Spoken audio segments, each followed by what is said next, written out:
Hello again. So this is an extra program which is designed to accompany the But Me No Buts program that I recently released, and this is to add a little bit of technical information on strategic bombing in World War II. It's a brief appraisal of the techniques and equipment used over Germany and Japan in 1943 and on through to 1945. So, strategic bombing in World War II. What was Germany's approach to the strategic bombing offensive?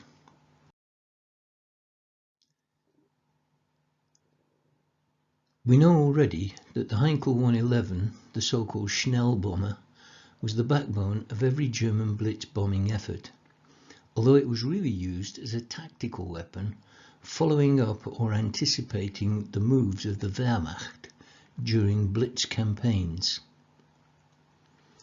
But late in the war, the Germans did try to develop the Heinkel 117 and later the Heinkel 217 as a strategic bomber capable of attacking England.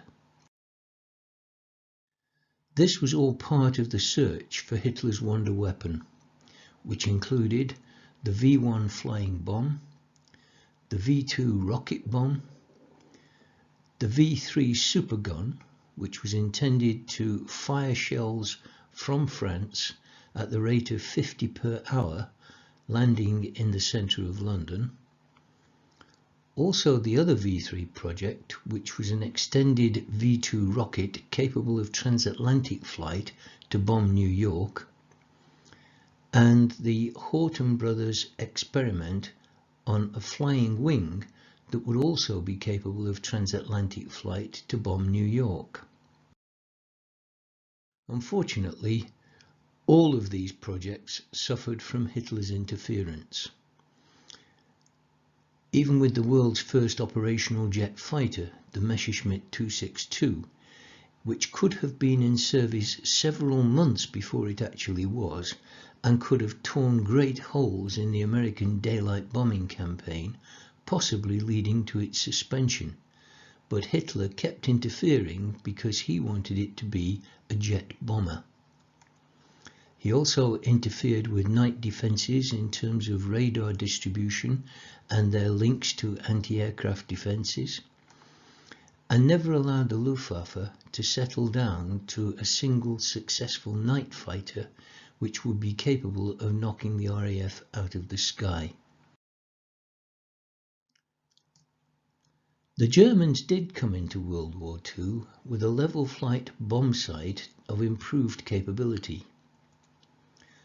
This was the Loffer-Rohr 7 bomb sight, and it was accurate but was never fitted to aircraft able to carry critically heavy bomb loads. Instead, the Loffer-Rohr, which stands for vertical telescope and was designed and manufactured by Zeiss, was fitted to the Heinkel 111 Schnell bomber, the Junkers 88, and later in the war, the Dornier Blitz bomber. And no matter how the bombing campaign went over Germany, the Germans seemed to recover. Blitz seemed to have the same effect that it had had on London, Coventry, Birmingham and the other cities in England. It simply stiffened the resolve of the populace to carry on the fight. Those who survived were worshipped or lauded as heroes, and those who died, which died in prodigious numbers, were simply seen as a means for revenge. So what was Bomber Command of the Royal Air Force doing later in the war? The Short Stirling was the first heavy bomber to fly with the heavy bomber force, and some 2,371 were built during the war, although the Short Stirling suffered from a specification that limited its wingspan to less than 100 feet. This meant that the aircraft was also limited in bomb carrying capacity and altitude, but the 100 feet was required so that it fitted into the hangar that was common on RAF bases at the time. Shortly after the short Stirling came the Handley Page Halifax. Some 6,178 Halifax bombers were built in various marks and types because it did not suffer from the 100-foot limitation to wingspan. The Halifax represented more than 40% of the heavy bomber force by the end of the war.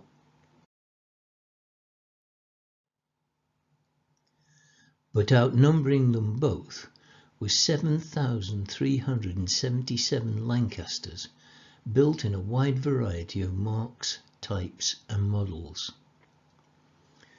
Its cavernous bomb bay meant it could be modified to carry almost every type of ordnance required, including the Dambuster's upkeep device and the 22,000-pound Grand Slam earthquake bomb. Each aircraft cost between £45,000 and £50,000. 10 pilots of Lancasters were awarded the Victoria Cross for their exploits. But the tactics of Bomber Command were always getting better. Eventually, 19 RAF squadrons formed Number 8 Group, which was the Pathfinder force, flying Halifax bombers, Lancaster bombers, and the unique wooden wonder, the Mosquito, built by de Havilland. Air Marshal Bomber Harris commissioned the Royal Aircraft Establishment at Farnborough to investigate a bomb site that was similar to the Admiralty Fire Control Table, and this to replace the rather crude course-setting bomb site. The course-setting bomb site was very similar to those that had been used during World War I. The fire control table was a device found in the lower decks of most battleships. It allowed a ship to land shells on another ship up to 20,000 yards away and sometimes beyond that range, when both ships are moving on variable courses at speeds of around 25 to 30 miles per hour. It was indeed a very clever bit of kit, and it did its calculations with nothing more than cogs, gears and helical drives. It was an entirely mechanical computer. Farnborough devised the Mark 14 bomb sight in two parts: an electromechanical analog computer, usually positioned at the side of the nose compartment. Settings were fed into this device to calculate speed, altitude, wind drift, size and weight of bombs, and the time the bombs would take to drop.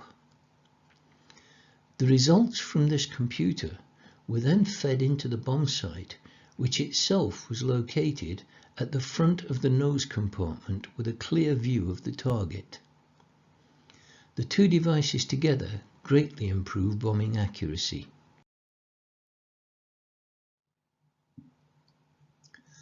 The Mark 14 sight is a step change in bombing accuracy. It is less complicated than the United States Naval Norden bomb sight, and in field conditions it is easier to set up and more accurate. In fact, the Mark 14 is so good that it continues in use to the 1950s.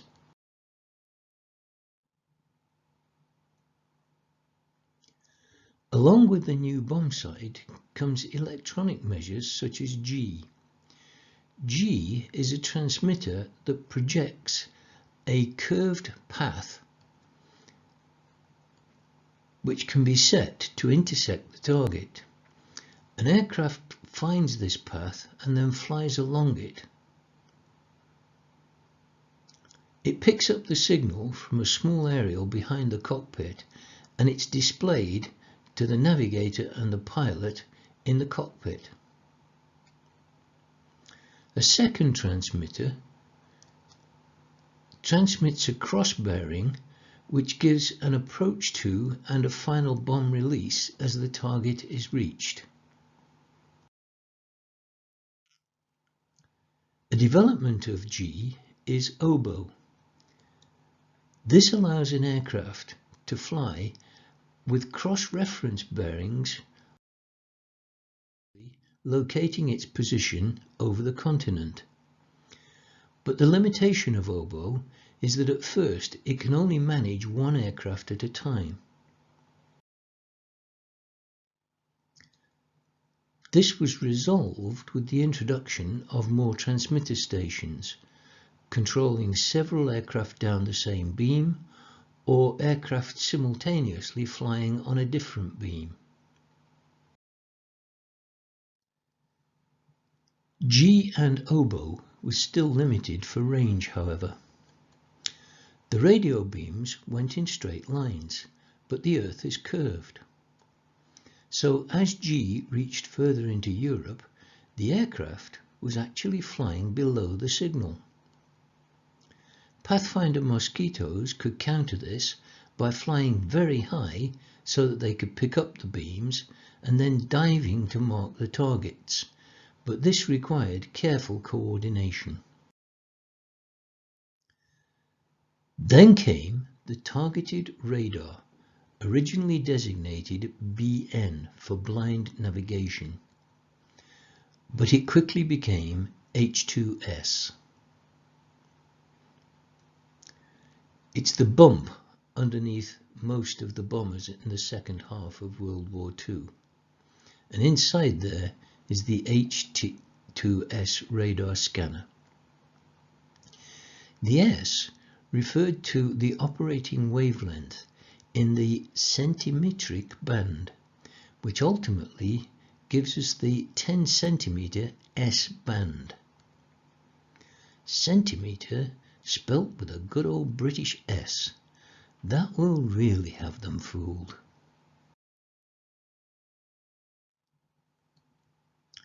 Inside the dome is a rotating scanner, which sends out and receives signals from the ground. This gives an accurate location for the aircraft over a picture of the ground it's flying across, regardless of cloud cover or visibility. The main difficulty was that some German night fighters could home in on the H2S emissions, so it had to be used with some discretion. RAF bombers rarely had any defences underneath, and this led to the Germans using Schrägmusikk. Fighters equipped with upward-firing cannon, looking somewhat like organ pipes, flew unseen under the bomber, firing into its wings and fuel tanks. Initially, these fighters attacked the centre fuselage, either trying to hit the cockpit or knock out some vital element, but they sometimes hit the bombs, causing a massive explosion that brought the fighter down as well as the bomber, so they preferred to simply set the bombers on fire. Monica was a first attempt to assist rear gunners with S-band radar that warned of approaching aircraft, which might be friend or foe. The problem again was that some night fighters could pick up the signal and fly along the beam to a perfect attack position, so many rear gunners switched off their radar, preferring to use the Mark I eyeball.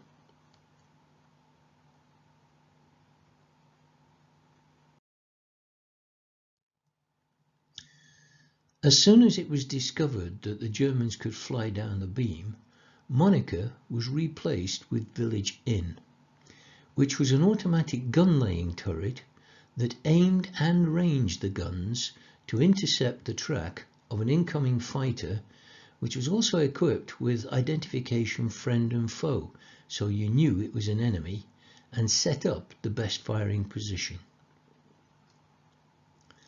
The fish pond radar was also added to some H2S blisters to give radar coverage beneath the bomber to spot night fighters equipped with Schrager-music.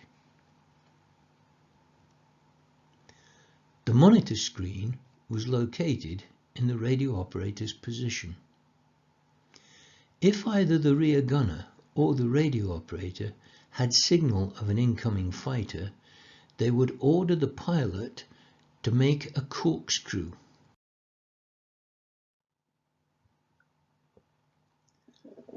The corkscrew was a violent diving and climbing maneuver in an attempt to shake off any attacking German fighter. It stretched the bomber to its aerodynamic limits, but often succeeded in protecting the bomber. The cruiser was a radar detector, a system of lights mounted on the aircraft's instrument panel that lit up when an aircraft was being tracked by the low UHF band of Würzburg-Reise ground radar. This was very similar to the speed camera warnings that used to be fitted to quite a lot of the dashboards of cars, buzzing and flashing when you moved into a radar speed trap zone. Tinsel was a microphone installed in the nacelle of one of the engines that allowed the wireless operator to transmit the engine noise on the German night fighter control voice frequencies, giving the controllers a serious problem of interference. Airborne cigar, ABC, firstly required 3 7-foot aerials to be extended around the bomber. It then had an extra German-speaking crewman who gave misleading and distracting information on the night fighter controller's radio frequencies. The extra crewman and equipment cost £1,000 less in the bomb load for a Lancaster, and after the war it was discovered the Germans could track the ABC bomber and destroy it at leisure.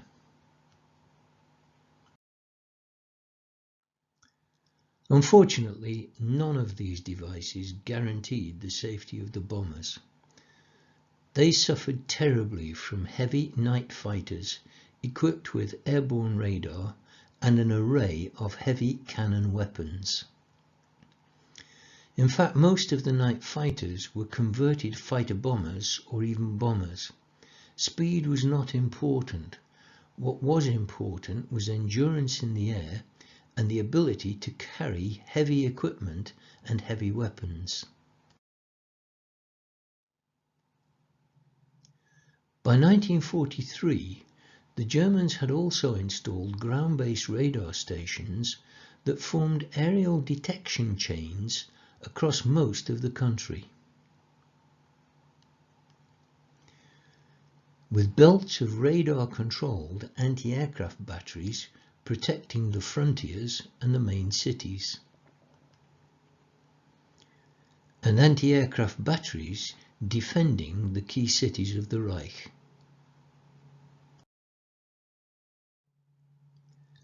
From July 1943, the date of operational Gomorrah, which has already been the subject of another video, the Royal Air Force were cleared to use window. This was nothing more than bundles of aluminium strips that were cut to the wavelength of enemy radar. These strips burst into a shimmering cloud. The enemy radar was completely blinded by the spoof returns. What's more, no effective countermeasure was found, other than changing the radar frequencies. Single-seat fighters with neither radar nor ground controller aids also took their toll on the night bombers. A general broadcast would warn them of approaching formations and the general area to lie in wait. They would fly within the bomber stream, picking up targets of opportunity as they were eliminated by moonlight or in searchlight beams, and attack them like wild boars, or wilde Sau.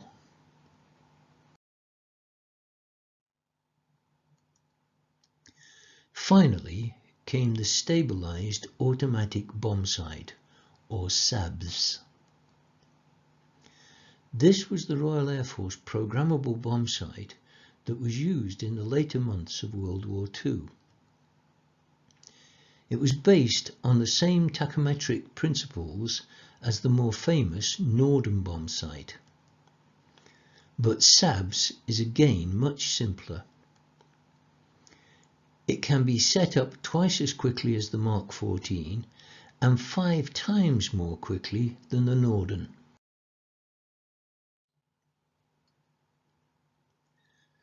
The SABS has none of the autopilot functions that made the Norden so complex. It still relies on pilot and bomb aimer working together as a team. However, before the war's end, the SABS could bomb within 50 feet of a target from a height of 20,000 feet. This meant that targets such as the Tirpitz battleship or the Bielefeld railway viaduct, both only 30 to 40 feet wide, could be hit consistently by bombs dropped from 20,000 to 30,000 feet.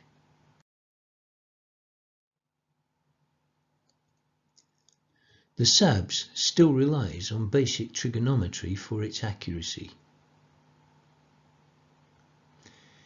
and it is stabilized by several gyroscopes.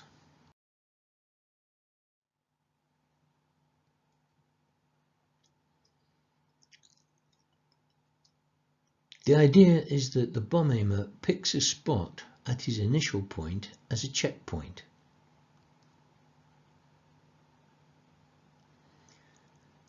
As the aircraft flies towards this checkpoint, he is able to make speed and height adjustments to the bombsight. SABS is a mirror reflective sight. The eyepiece looks onto a mirror that can be rotated to a limited amount, and the speed at which the mirror rotates can be set to correspond with the speed at which an aircraft passes over a point below. The speed of rotation can be changed by the drive ball and its reaction on the drive wheel. When the drive wheel changes the mirror angle to keep a target on the ground stationary in the sight, the speed is set.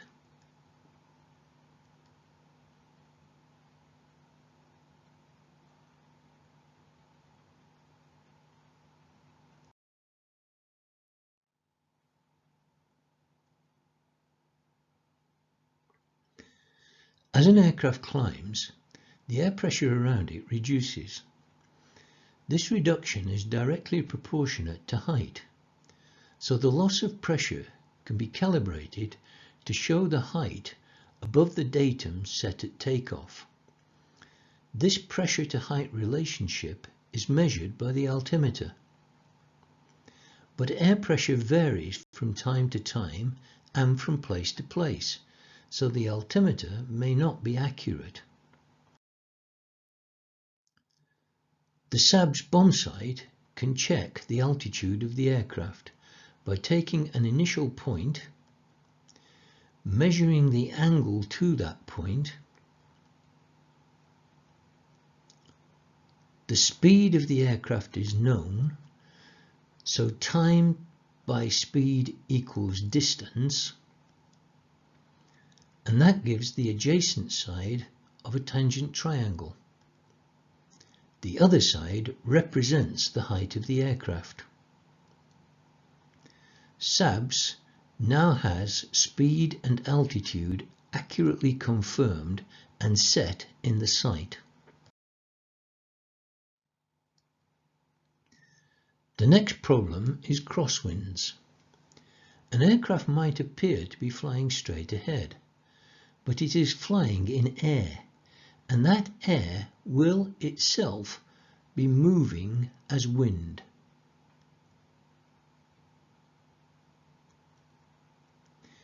If a wind is blowing across the aircraft's track, the aircraft will drift.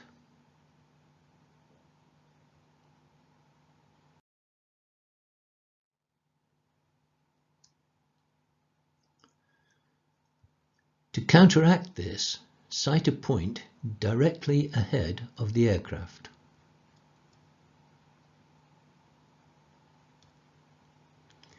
We know the height and speed, so we know when we should pass directly over this point.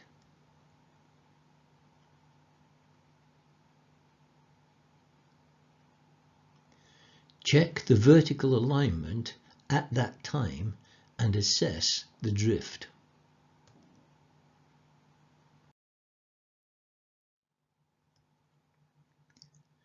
To counter the drift, the aircraft must appear to fly on a bearing that will take it to a position exactly on the opposite side of the track to the drift position.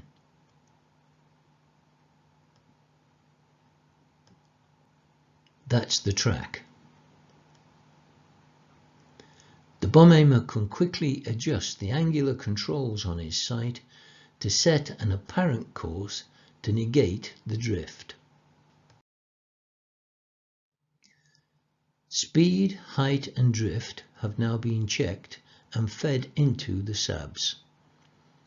But before reaching the aiming point, the sight will make a further adjustment automatically.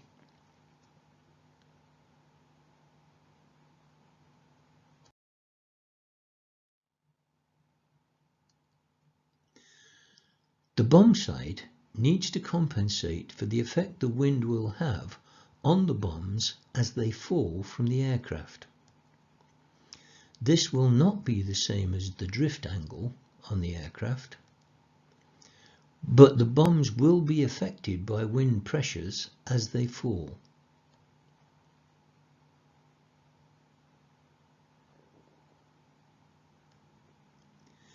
Every piece of ordnance that the aircraft might drop has a drift coefficient, based on several empirical observations and further calculations.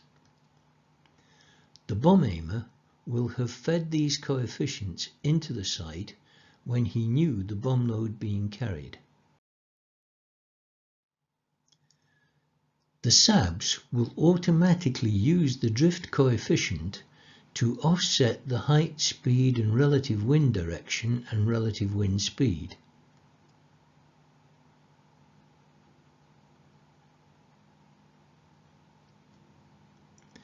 This correction is achieved by tilting the sight on a gimbal. It's exaggerated in this diagram, but is automatic in practice.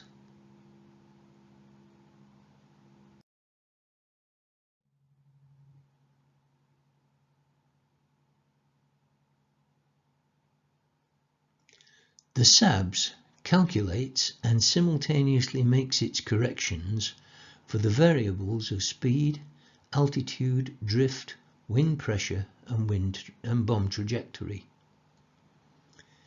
It is best used in daylight, but can be used at night with low-flying aircraft dropping flare markers for the sight to be set up.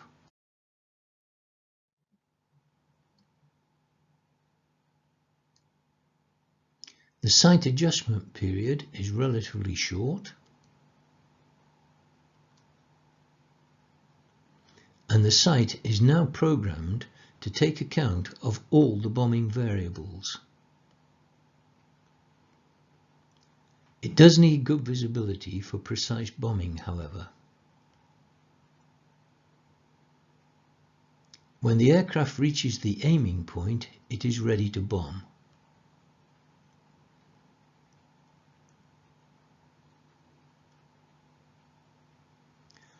The release point, lead, travel, trail, and the trail point are all calculated in the sight.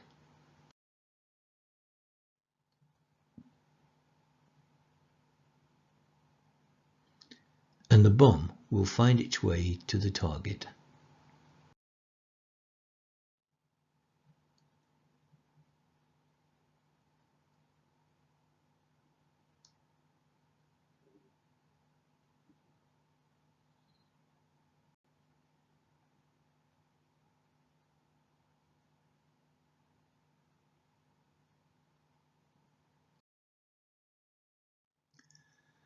A Lancaster's bomb load could be up to 20,000 pounds of mixed bombs. These have to be released in a sequence to keep the aircraft balanced.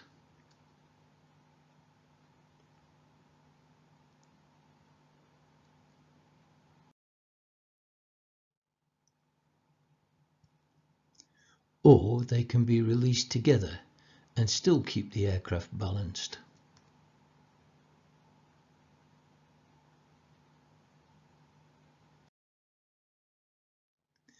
By 1944, the Lancaster's bomb load could be up to 22,000 pounds of Grand Slam.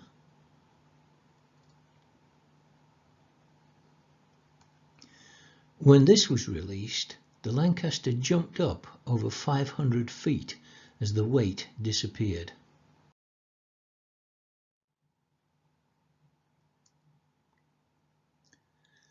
When the Americans join the war in Europe, they bring an entirely different philosophy to strategic bombing. The United States Army Air Force's strategic bombers were actually built around a bomb site.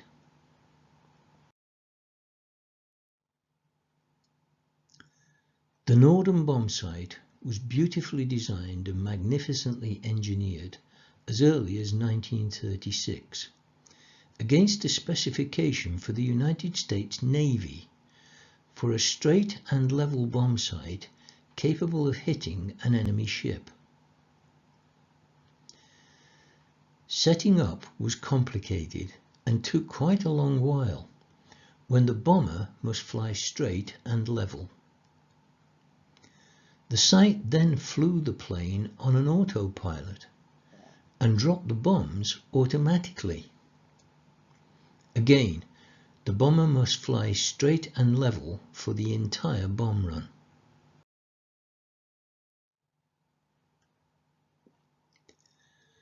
The Norden site was fitted to the United States Army Air Force B-17s and B-24 bombers as they arrived in Europe, but it was never licensed to the RAF for fear of it being captured by the Germans. The secrecy of the Norden site and the boastful claims of the 8th Air Force daylight precision bombing did much to sour relations between RAF and United States Army Air Force crews. The boast for the Northern site had been a bomb in a pickle barrel from 30,000 feet. Precision bombing required certain conditions. Obviously, the aeroplane would have to fly in daylight and clear weather, so the bombardier can set up the target variables in the bomb site and check them out before handing the aircraft over to the site itself. Obviously, flying in daylight meant the bomber will need plenty of gunners to protect it. Obviously, the bomber will have to fly higher and faster also in order to protect it. Obviously, the extra weight of crew, guns, fuel and ammunition, and the weight loss in flying high will inevitably mean a reduced bomb load. But Mr. Norden's bomb site makes every bomb count, so we don't need so many bombs, do we?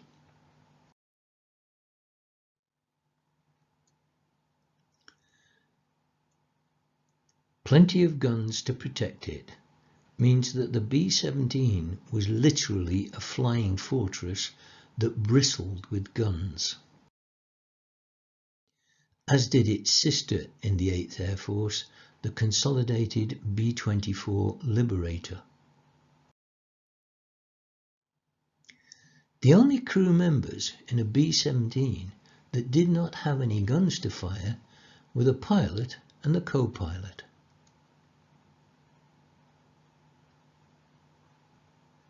These two guys. In the B-24 Liberator, the flight engineer also joined those who did not have a gun. that's him. The rest of the crew all manned their guns. The bomb sight was too valuable and too secret to be fitted to every aircraft. It was fitted with a self-destruct mechanism to prevent it falling into enemy hands. But a skilled bombardier would operate the sight for the whole squadron. When this master bomber releases his bombs, the entire formation release their bombs on cue from the formation leader.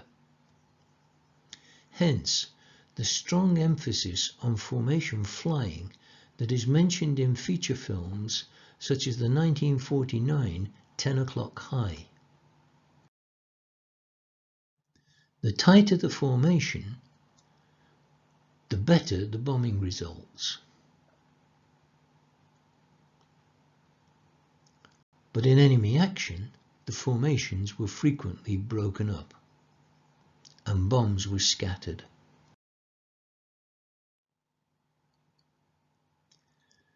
The fortress tended to carry 4,000 to 5,000 pounds of bombs in vertical racks, and these were arranged around the centre of gravity, maintaining balance as each bomb was released.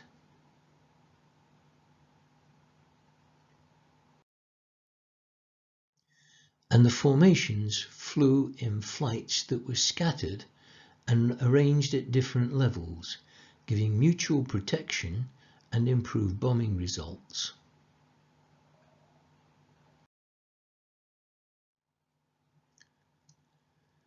The RAF bomber had 3 gunners manning 8 .303 machine guns. The Flying Fortress needed 8 gunners manning up to 15 .5-inch machine guns.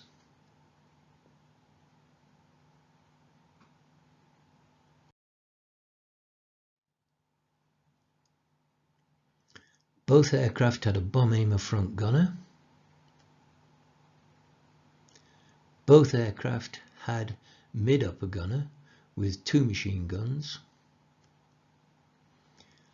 And both aircraft had a rear gunner, in the American case with 2.5 machine guns, and in the British case usually 4 .303 machine guns in the tail turret. But then the flight engineer in the RAF had no gun to fire. The flight engineer in the USAAF had a .3 machine gun, as did the navigator. Usually the USAF navigator was operating 2.3 machine guns on either side of the nose. The pilot in neither aircraft manned a gun, and the Americans carried a co-pilot. The Americans then also carried a ball turret gunner with 2.5 guns aimed below the belly of the aircraft, and left and right waist gunners with 1 or sometimes 2 .5-inch machine guns to attend to. The radio operator in the RAF had no gun to attend to. The radio operator's job in the USAAF was usually carried out by the mid-upper gunner.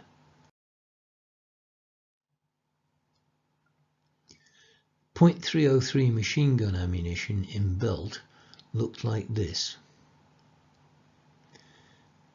And this, to the same scale, is .5-inch machine gun ammunition carried by the United States Army Air Force.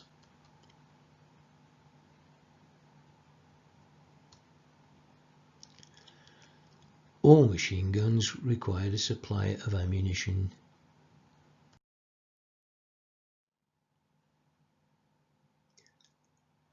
And the weight of the extra guns, ammunition and people in the B-17 and B-24 Liberator simply reduced the potential bomb load.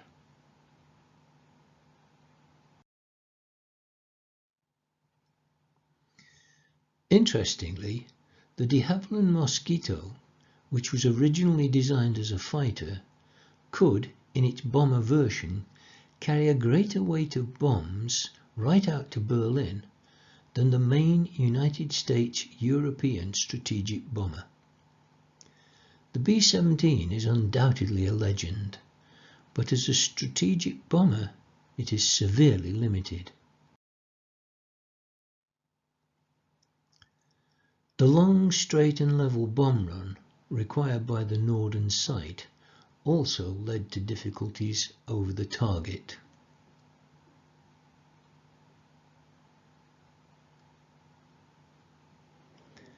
The enemy's anti-aircraft artillery could visualize a box through which the aircraft would have to fly. It can anticipate the flight paths and aim to fill this imaginary box with exploding flak.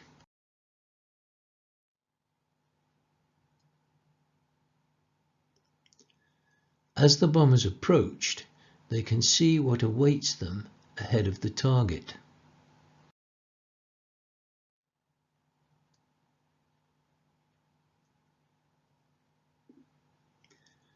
The bomber formation has to fly into the box.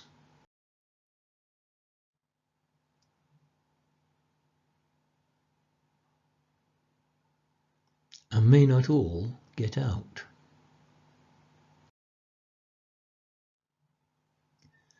Flying beyond the range of escorting fighters in daylight also meant that the flying fortress truly had to live up to its name. It wasn't until the arrival of the North American Mustang fighter flying with the Rolls-Royce Merlin engine that escorts could stay with the bombers all the way to Berlin and back. When Goering saw Mustang fighters above Berlin, he is said to have declared, "The war is lost." And the escort fighters soon began to win air superiority over Germany. And when this happened, the daylight bombing did actually become precise. The RAF bombers flying at night did not have escort fighters, though sometimes Mosquitoes and Beaufort night fighters flew ahead of the bomber stream to find patrolling enemy night fighters. These intruder fighters use modified versions of S-band radar to pick up the Messerschmitts, Junkers and Dornier fighters, but their night vision was put down to eating lots of carrots. The Royal Air Force reached a time when they could fly bombing missions during daylight. The Allies gained total air superiority over much of Germany, with fuel shortages and battle pressures keeping the Luftwaffe on the ground. It was during this period that 617 Squadron and 9 Squadron carried Barnes-Wallis's weapons once again. Barnes-Wallis had invented the Tall Boy and the Grand Slam deep penetration bombs. These bombs fell at supersonic speed, and the fins made them spin like rifle bullets. Both types could penetrate armor or concrete of several feet thickness. This meant that by using sabs to get the required accuracy from great height, the Tirpitz was sunk, the Bielefeld viaducts were knocked down, submarine and E-boat pens were blown up, and V2 and V3 weapon sites were destroyed. But most of Bomber Command was still saturation bombing city areas. Bombing at night, they create maximum devastation and loss of life. In an effort to break the morale of the German people and bring about the end of the war. By now, city busting was a scientifically planned assault to maximize the casualty figures and the damage.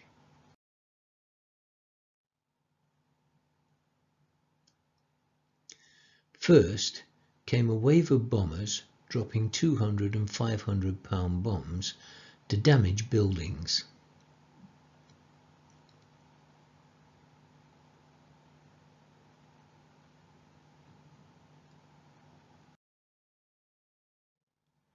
Then came a wave of bombers dropping incendiaries onto the damaged buildings.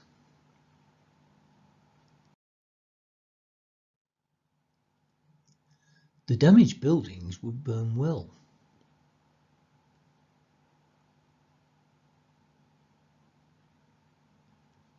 Sometimes a firestorm would develop, killing everything in its path, as it sucked in oxygen from the surrounding area. As the fires died down and firefighting and rescue work began, a final wave of bombers came in, dropping anti-personnel bombs,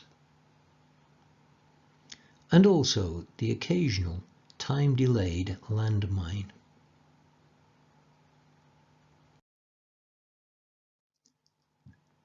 As the smoke was clearing, a reconnaissance aircraft would fly over to photograph the results. And this is a photograph of the results. This photograph shows Dresden after the raids of the 13th, 14th and 15th of February 1945. 25,000 people were killed during these raids.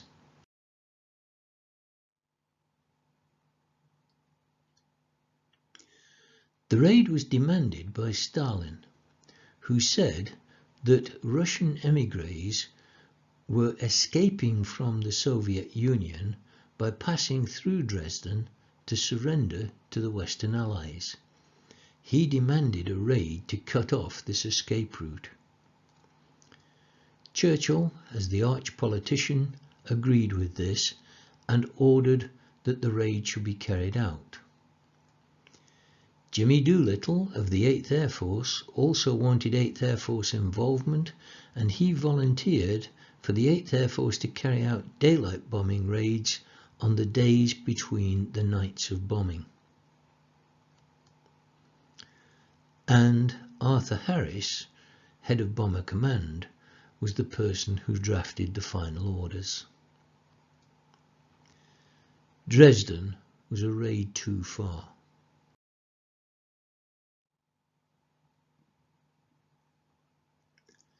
Stalin denied all knowledge of a request for the raid to take place. Churchill said that Harris had far exceeded his instructions. Jimmy Doolittle said that the raid would have been much better had he been more involved in the planning. Air Marshal Harris carried the international blame for the bombing of Dresden,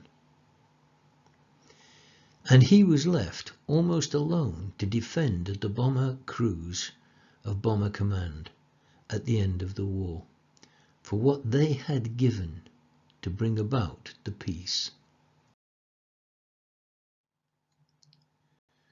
And as for the American precision bombing, the pickle barrel theory was a bust.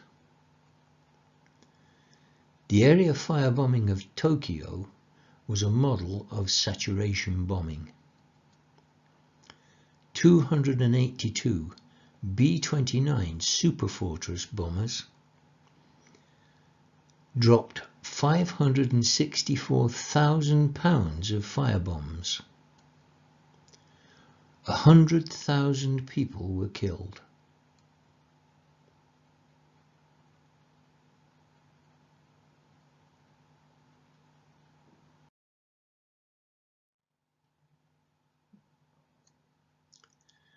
General Curtis LeMay took over the B-29 attacks on Japan and targeted a host of Japanese cities for firebombing.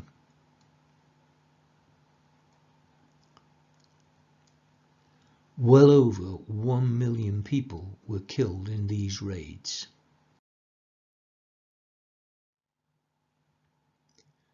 Curtis LeMay freely admitted that if he had been on the losing side, he would have been hanged as a war criminal. His approach was even more ruthless than Arthur Bomber Harris. He aimed to destroy as much of the enemy's property as possible, to kill as many of the enemy as possible, to win as quickly as possible with as few casualties on your side as possible. With this attitude, he was perfect to join the Manhattan Project, where he joined Oppie Oppenheimer and General Groves, whose last project had been the Pentagon in Washington, to bring about the atomic bomb.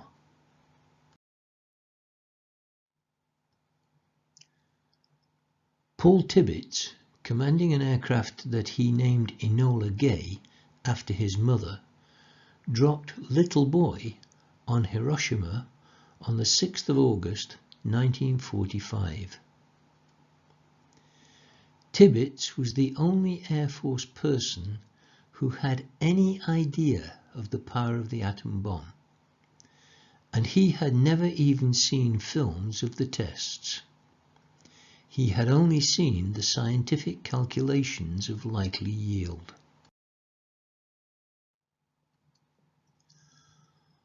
All that the crews knew was that they were to drop one bomb accurately on a key target and escape at speed. They had no idea about the atomic bomb and never even heard the words until they were returning from Hiroshima. Most thought it would be some sort of assassination bombing, perhaps aimed at the Emperor of Japan. When William Sterling Deke Parsons joined the crew from the United States Navy, questions may have occurred. But Parsons was an ordnance expert from the Manhattan Project and was trained to silence itself. On the raid over Hiroshima, Tom Ferriby, the bombardier, missed the designated target of the T-bridge by over half a mile. But it didn't make much difference. 146,000 casualties are estimated to have been killed by the Hiroshima bomb. Little Boy was a uranium bomb. Providing the mechanism worked, it used technology that was certain. A characteristically shaped bomb, which at one end contained a core of uranium-238. At the other end was a slug of uranium-238 connected to the core by a gun barrel, and behind the slug was an explosive charge. When the bomb detonated, this charge threw the slug into the core, creating a critical mass, and the bomb exploded. The second bomb will be different. The radioactive fissionable material in this one is plutonium. Plutonium was manufactured by bombarding uranium-238, which was Little Boy's element of destruction, with deuterium in a high-energy cyclotron. There was just enough for 2 bombs by August 1945, with more to come by November and December of that year. The plutonium bomb used a totally experimental method of implosive compression for initiation, so 1 bomb was needed for testing. A core of plutonium about the size of a grapefruit was surrounded by explosive charges. These explosive charges totally encased the plutonium and increased the size to something somewhat bigger than a basketball. The segments were individually detonated at precisely the same moment. The implosion was to squeeze the plutonium to critical mass and initiate a nuclear fission reaction. It was the details of this method that the British spy Klaus Fuchs gave to the Russians. The bomb was hoisted up a tower for the test, where it was to be detonated remotely. Very few people saw the test. It was done quietly in case it did not explode. The official film camera broke down, so records are sketchy. The countdown was also delayed as the setup took much longer than expected. Some people thought it had been cancelled and were getting ready to go home. Some people thought the chain reaction might burn off the Earth's atmosphere. Others expected the explosion to be quite small, because the chain reaction would break down before the entire fission process had taken place. Everyone present understood the risk of radiation, but none realized the atmospheric danger that nuclear fallout was to cause for the rest of history. It was more like a college science experiment than a military test. But it did create quite a healthy bang.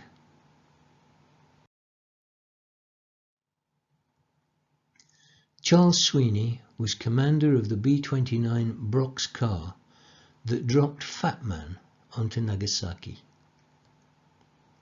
Nagasaki wasn't the primary target. It was bombed because Kobe, which was the original target, was socked in with clouds. Kermit K. Behan, the bombardier in Brock's car, missed the aiming point by 3 miles and actually hit the wrong valley with the bomb. Missing the target didn't make much difference, however. An estimated 80,000 people were killed as a result of the Nagasaki explosion. Then the boffins discovered that if you fuse a lithium deuteride core with a beryllium reflector and use a uranium-238 atom bomb as an initiator and encase the whole thing in a uranium-238 reflector case,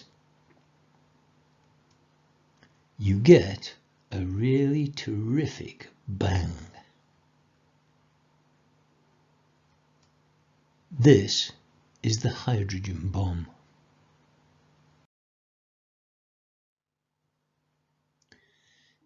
If we look more closely at the Hiroshima bomb, it exploded with the equivalent of 15,000 tons of TNT. The Trinity test, which preceded the Nagasaki bomb, yielded 20,000 tons of TNT equivalent.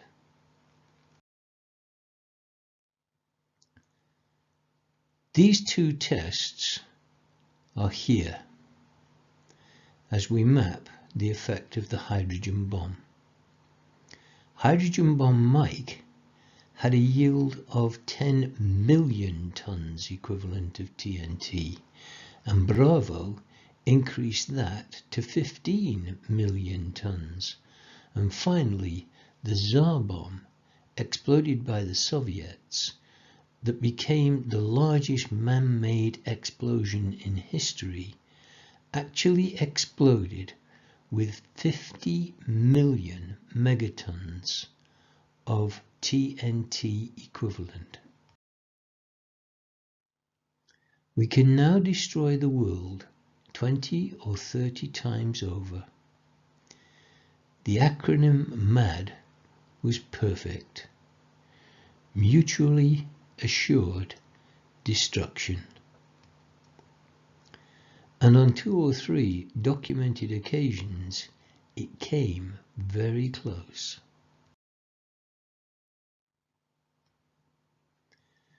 We've come a long way since Mr. Butt's report, but with modern weapons,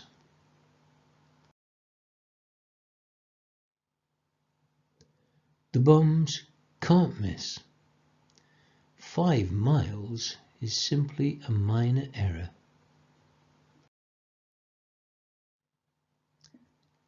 In April 1968, Bomber Command went out of existence, merging with Fighter Command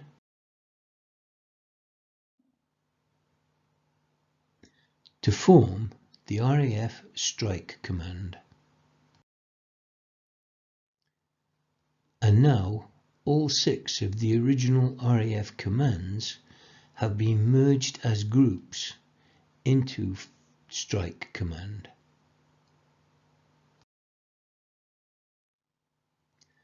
So this definitely concludes my history of RAF Bomber Command.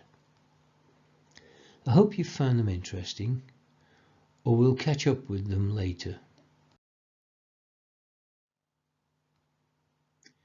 In the meantime, stay safe, stay secure, stay shielded, stay healthy, and we'll meet here again as soon as we're able. Just make sure you are able.